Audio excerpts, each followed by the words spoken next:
Good morning प्यारे बच्चों, क्या हाल चाल। आशा करता आप लोग बहुत अच्छे होंगे।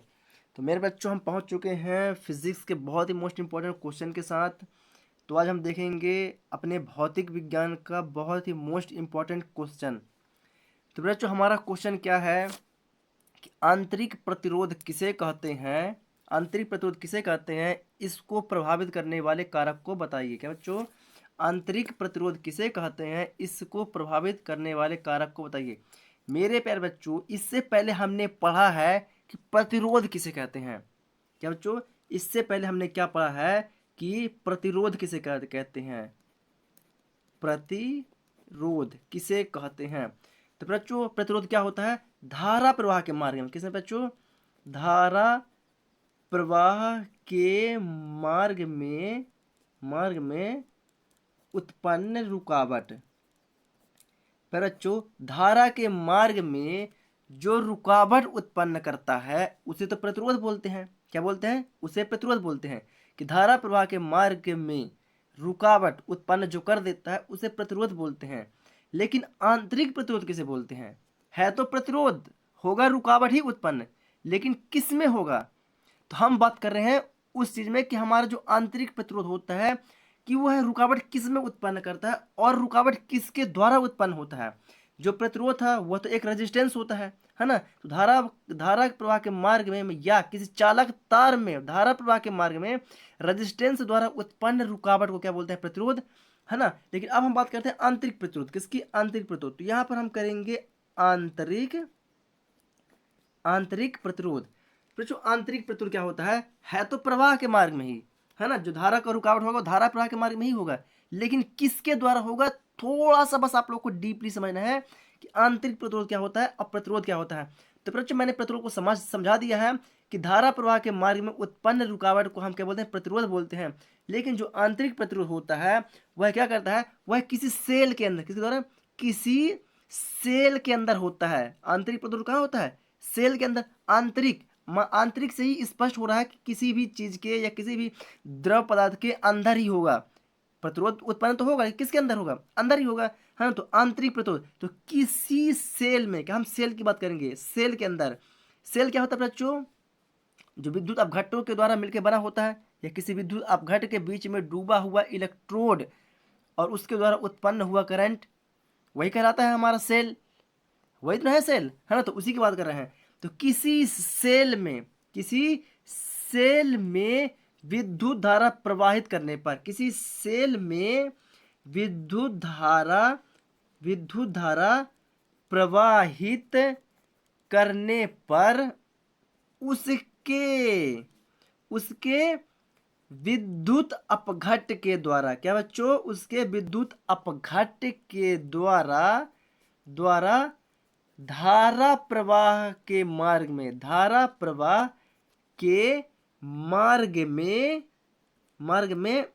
उत्पन्न रुकावट, क्या बच्चों, उत्पन्न रुकावट को क्या बोलते हैं, आंतरिक प्रतिरोध बोलते हैं। क्या बोलते हैं बच्चों, आंतरिक प्रतिरोध। किसके द्वारा, विद्युत अपघट्ट के द्वारा धारा प्रवाह के मार्ग में उत्पन्न रुकावट को हम क्या बोलते हैं, आंतरिक प्रतिरोध। अब विद्युत अपघट्ट क्या होता है पर बच्चों, थोड़ा सा हम यहाँ पर समझेंगे। ये एक होता है बच्चों, हमारा एक पाथ होता है। क्या होता है, यह वो एक हमारा पाथ होता है जिसमें क्या भरा होता है, जिसमें मान लेते हैं हम भर दिए H2SO4 सल्फ्यूरिक अम्ल। क्या बच्चों, H2SO4 सल्फ्यूरिक अम्ल। हमने ये सल्फ्यूरिक अम्ल भर दिया, ठीक है, सल्फ्यूरिक अम्ल भर दिया। तो ये इसके बीच में जो डूबा हुआ इलेक्ट्रोड है, यही एनोड और कैथोड की तरह कार्य करता है, यही एनोड और कैथोड की तरह कार्य करता है ना।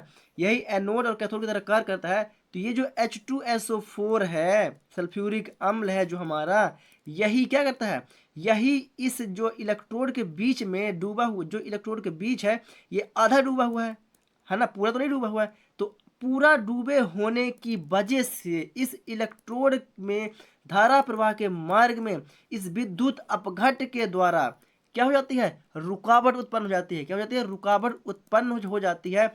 इसी को बोल देते हैं हम आंतरिक प्रतिरोध। कि विद्युत अपघट्ट के द्वारा, सल्फ्यूरिक अम्ल है जो विद्युत अपघट्ट की तरह कार्य करता है, तो इस विद्युत अपघट्य में इस सल्फ्यूरिक अम्ल के द्वारा विद्युत अपघट्य जो है हमारा है इस सेल के अंदर रुकावट उत्पन्न कर देता है। हम इसी को बोल देते हैं आंतरिक प्रतिरोध। तो आशा करता हूं बच्चों आप लोग इसे बहुत ही प्रॉपर तरीके से समझ चुके हैं। अगर आप लोग समझ गए हैं तो फटाफट वीडियो को लाइक कर दें, और अगर हमारे चैनल पर नए हैं तो चैनल को सब्सक्राइब करें और बेल आइकन को जरूर दबाएं ताकि आने वाली हर एक वीडियो की नोटिफिकेशन आप लोग को मिलती रहे। तो चलिए बच्चों हम बात करते हैं अब इसके प्रभावित करने वाले कारक। क्या बच्चों? प्रभावित करने वाले कारक। प्रभावित करने वाले कारक, तो इसका पहला कारक तो बच्चों क्या है? विद्युत अपघट्य की सांद्रता। क्या बच्चों?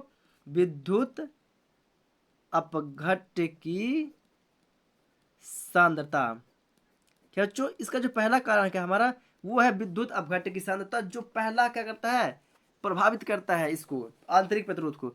तो फिर बच्चों यदि हम विद्युत अपघट्य की सांद्रता को बढ़ाते हैं, तो बच्चों यदि हम विद्युत अपघट्य की सांद्रता को बढ़ाते हैं तो आंतरिक प्रतिरोध का मान क्या होगा? आंतरिक प्रतिरोध का मान भी बढ़ेगा। भाई जब किसी भी चीज का सांद्रता बढ़ाओगे तो प्रतिरोध नहीं बढ़ेगा? बढ़ेगा, क्योंकि जितना ज्यादा हमारा क्या होगा? विद्युत अपघट्य होगा। जितना विद्युत अपघट्य का मान होगा उतना ही हमारा क्या होगा? आंतरिक प्रतिरोध का मान भी बढ़ेगा। स्वाभाविक सी बात है, जितना सांद्रता बढ़ाए तो प्रतिरोध तो बढ़ेगा ही, क्योंकि अधिक सांद्रता है तो प्रतिरोध भी अधिक होगा, है ना। और सांद्रता कम होगा तो क्या होगा? रुकावट भी कम होगा, है ना। क्यों? क्योंकि इसमें आयनों की संख्या बढ़ जाती है। क्यों? क्योंकि इसमें आयनों की संख्या बढ़ जाती है। जैसे हमने इसमें करंट प्रवाहित किया तो इसमें क्या होता है? आयनों की संख्या अधिक बढ़ जाती है। आयनों की संख्या अधिक बढ़ने के कारण आंतरिक प्रतिरोध हमारा बहुत ज्यादा बढ़ जाता है। तो आशा करते हैं बच्चों आप लोग को पहला कारण बहुत ही प्रॉपर तरीके से समझ चुके होंगे।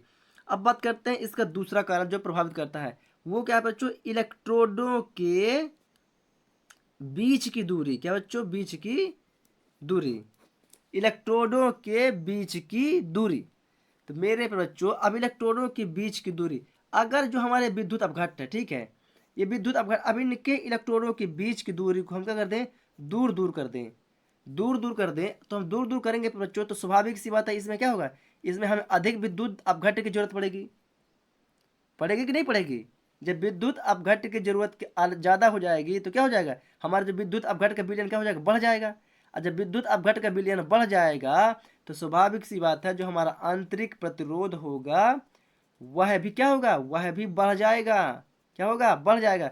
भाई हमारा इलेक्ट्रोड है, इलेक्ट्रोड दूर दूर है, जब इलेक्ट्रोड हमारा दूर दूर है तो हमें उसमें और अधिक ज्यादा H2SO4 की जरूरत पड़ गई, मतलब विद्युत अपघट्य की हमें ज्यादा जरूरत पड़ गई। और जब हमें बहुत ज्यादा विद्युत अपघट्य की जरूरत पड़ गई तो आंतरिक प्रतिरोध भी तो बहुत ज्यादा बढ़ेगा, नहीं बढ़ेगा? बढ़ेगा।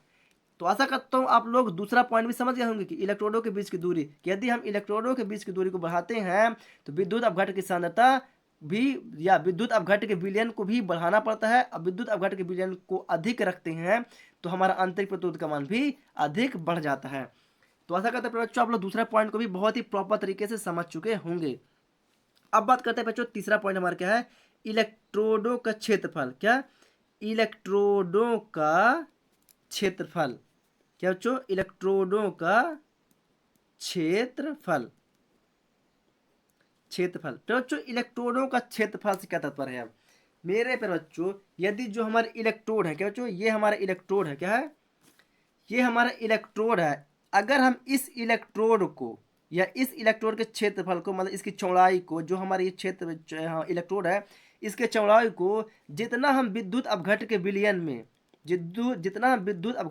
में डुबो देंगे, मतलब कि जितना हमारा ये पार्ट है इलेक्ट्रोड है इसको हम थोड़ा सा दिखने दें और इसको विद्युत अपघट्य के विलयन में डुबो देते हैं तो क्या होगा? उसका प्रतिरोध का मान घट जाता है। क्या होता है? उसका प्रतिरोध का मान घट जाता है। मतलब जितना हम इलेक्ट्रोड को विद्युत अपघट्य के विलयन में नीचे भर डुबो देंगे, जितना विद्युत अपघट्य के विलयन के अंदर डूबा रहेगा उतना क्या होगा? उतना ही हमारा विद्युत अपघट्य आंतरिक प्रतिरोध का मान क्या होगा बच्चों? घट जाता है। यही एक सबसे बड़ा हमारा प्रॉफिट होता है आंतरिक प्रतिरोध में, कि जितना विद्युत अपघट्य के बीच में हमारा इलेक्ट्रोड डूबा रहेगा तो उतना ही हमारा आंतरिक प्रतिरोध का मान क्या होगा? घट जाता है। क्यों? क्योंकि जो आयनों का अधिगमन होता है आयनों का इलेक्ट्रोडों का जो अधिगमन होता है वह बहुत ही आसानी से होने लगता है। मतलब आसानी से आंतरिक प्रतिरोध में इलेक्ट्रॉन क्या होते हैं, दौड़ने लगते हैं। क्या होते हैं, दौड़ने लगते हैं। बच्चों जब इलेक्ट्रॉनों का आवागमन बहुत प्रॉपर तरीके से होने लगेगा तो स्वाभाविक सी बात है जो हमारा आंतरिक प्रतिरोध होगा वह घट जाएगा। मतलब आवागमन के बीच में होने वाली रुकावट को ही तो हम प्रतिरोध बोलते हैं। जब आवागमन प्रॉपर तरीके से होने लगेगा तो स्वाभाविक सी बात है जो हमारा प्रतिरोध होगा वह कम हो जाएगा, है ना। तो प्यारे बच्चों आशा करता हूँ आप लोग तीसरा पॉइंट भी बहुत ही प्रॉपर तरीके से समझ गए होंगे। अब हम चौथे पॉइंट की बात करते हैं, ताप। प्यारे बच्चों जब ताप क्या होती है, ताप बढ़ाने पर, प्यारे बच्चों ताप बढ़ाने पर श्यानता बढ़ती है। क्या बच्चों, ताप बढ़ाने पर श्यानता बढ़ती है ना, जिससे आंतरिक प्रतिरोध का मान कम हो जाता है। जिससे आंतरिक प्रतिरोध का मान क्या होता है, कम हो जाता है। क्या बच्चों, आंतरिक प्रतिरोध का मान कम हो जाता है। श्यानता, ताप बढ़ाने पर श्यानता बढ़ती है जिससे आंतरिक प्रतिरोध का मान कम हो जाता है। बच्चों अब ये कम क्यों हो जाता है थोड़ा सा इसकी बात करेंगे, और ये श्यानता क्या है इसकी बात करेंगे। तो प्यारे बच्चों जो हमारा श्यानता होता है वो क्या होता है, यह द्रव पदार्थ, ये क्या बच्चों, द्रव पदार्थ के बीच में प्रवाहित होने वाली धारा होती है। धारा, अब इस द्रव पदार्थ के बीच में यह धारा प्रवाहित धारा के बीच में क्या, इनके बीच में होने वाला क्या, रुकावट। मतलब किसी द्रव पदार्थ के बीच में उत्पन्न होने वाला रुकावट क्या कहलाता है, श्यानता कहलाता है। क्या कहलाता है, श्यानता कहलाता है। या द्रव पदार्थों का आपस में टकराव के बीच में, या ये द्रव पदार्थ बच्चों, ये द्रव पदार्थ यहाँ से भी बहते हुए जा रहा है और द्रव पदार्थ यहाँ से भी बहते हुए, यहाँ से भी द्रव पदार्थ बहते हुए जा रहा है और यहाँ से भी द्रव पदार्थ बहते हुए आ रहा है। दोनों का आपस में टकराव हो जाता है और इस टकराव के बीच में क्या होता है, द्रव पदार्थ का आपस में क्या हो जाता है, रुकावट उत्पन्न हो जाता है। तो इसी रुकावट को क्या बोलते हैं, श्यानता। तो फिर बच्चों जब धारा प्रवाहित में हमारा जो विद्युत अपघट्ट है, जो द्रव पदार्थ है, उसी में अगर हमारा रुकावट उत्पन्न हो जाए तो स्वाभाविक सी बात है जो हमारा प्रतिरोध क्या होगा वो और भी कम हो जाएगा। क्या हो जाएगा, वह प्रतिरोध हमारा और भी कम हो जाता है। तो आशा करता हूँ प्यारे बच्चों आप लोग बहुत ही प्रॉपर तरीके से समझ चुके हैं। अगर आप लोग इसे समझ चुके हैं बच्चों तो please risk share YouTube channel को सपोर्ट करना ना भूलें। चलिए बच्चों हम पहुंच चुके हैं अपनी नोट्स कॉपी पर, जिसे आप लोग फटाफट अपनी नोट्स कॉपी में उतार लें और इसे 1 से 2 बार और रिपीट करें, रिवीजन करें, तो आप लोग बहुत ही प्रॉपर तरीके से इसे समझ पाएंगे। तो चलिए बच्चों ये रहा हमारा छोटा सा डायग्राम, है ना। ये जो हमारे एक सेल बना हुआ है, ये सेल है जो हमने थोड़ा सा आप लोग को दिख रहा है, सेल है और सेल के बीच में ये हमने प्रतिरोध लगाया हुआ है, आंतरिक प्रतिरोध। ये हमारा सेल का डायग्राम बना हुआ है ना। तो चलिए बच्चों हम थोड़े देखते हैं आंतरिक प्रतिरोध किसे कहते हैं। तो किसी सेल में विद्युत धारा प्रवाहित करने पर उसके विद्युत अपघट्ट के द्वारा धारा प्रवाह के मार्ग में उत्पन्न हुई रुकावट को आंतरिक प्रतिरोध कहते हैं। इसे स्मॉल आर से प्रदर्शित करते हैं। मैंने इसको नहीं बताया था बच्चों कि इसे स्मॉल आर से प्रदर्शित करते हैं, लेकिन इसे स्मॉल आर से प्रदर्शित करते हैं, है ना। तो बच्चों ये रहा डायग्राम। तो ये बच्चों ये सेल है, ये बंद सेल है हमारा। अब बंद सेल के बीच में धारा प्रवाह के मार्ग में विद्युत अपघट्ट के द्वारा उत्पन्न हो जाता है रुकावट, उसी को बोल देते हैं आंतरिक प्रतिरोध। तो बच्चों आप लोग इसे बहुत ही प्रॉपर तरीके से समझ चुके हैं, तो इसे आप लोग फटाफट इसके डेफिनेशन को लिख लें। अब मैं चलता हूँ इसके प्रभावित करने वाले कारक की ओर। तो बच्चों आप लोग डायग्राम को ही बना लिए होंगे। चलिए डायग्राम को आप लोग वीडियो को रोक के फटाफट बना लीजिए। यस ये डायग्राम बना चुके होंगे, है ना। अब चलते इसके प्रभावित करने वाले कारक। तो पहला बच्चों इसके प्रभावित करने वाले पहला कारक है विद्युत अपघट्ट की सांद्रता। बच्चों विद्युत अपघट्ट की सांद्रता, तो फिर बच्चों क्या है, विद्युत अपघट्ट की सांद्रता बढ़ाते हैं तो आंतरिक प्रतिरोध का मान बढ़ता है, तत्व आयनों की संख्या भी बढ़ जाती है। इसको मैंने प्रॉपर तरीके से समझा दिया है। अब बात करते हैं इलेक्ट्रोडों के बीच की दूरी। इलेक्ट्रोडों के बीच की दूरी अधिक होने पर विद्युत अपघट्ट का विलयन अधिक हो जाता है, जिससे आंतरिक प्रतिरोध का मान बढ़ जाता है। आशा करते हैं बच्चों आप लोग इसे भी समझ चुके होंगे। अब बच्चों इलेक्ट्रोडों का क्षेत्रफल, यदि इलेक्ट्रोड का अधिक से अधिक क्षेत्रफल विद्युत अपघट्ट के विलयन में डूबा रहे तो उसका आंतरिक प्रतिरोध कम हो जाता है, क्योंकि आयनों का अधिगमन होने लगता है। बच्चों इसे ही मैंने बहुत ही प्रॉपर तरीके से समझा दिया है। अब बात करते हैं इसके चौथे पॉइंट पर। ये रहा बच्चों हमारा चौथा पॉइंट, ताप। क्या बच्चों, ताप बढ़ाने पर श्यानता बढ़ती है, जिससे आंतरिक प्रतिरोध का मान कम हो जाता है। बच्चों मैंने श्यानता को बहुत ही प्रॉपर तरीके से समझाया है कि किसी द्रव पदार्थ का आपस में टकराव की वजह से होने वाला रुकावट को ही हम क्या बोलते हैं, श्यानता बोलते हैं। जिससे जब जब द्रव पदार्थ में ही रुकावट हो जाएगा बच्चों, तो स्वाभाविक सी बात है हमारा आंतरिक प्रतिरोध का मान ऑटोमेटिक कम हो जाएगा। चलिए बच्चों, आशा करता हूँ आप लोग इसे बहुत ही प्रॉपर तरीके से समझ चुके हैं। अगर आप लोग को यह चीज़ समझ में आई है तो फटाफट वीडियो को ज़्यादा से ज़्यादा शेयर कर दें और हमारे चैनल रिस्क स्टडी को सपोर्ट करें और बेल आइकन को भी जरूर दबाएं। चलिए बच्चों, तब तक के लिए जय हिंद। हम मिलेंगे आप लोग को एक न्यू वीडियो के साथ।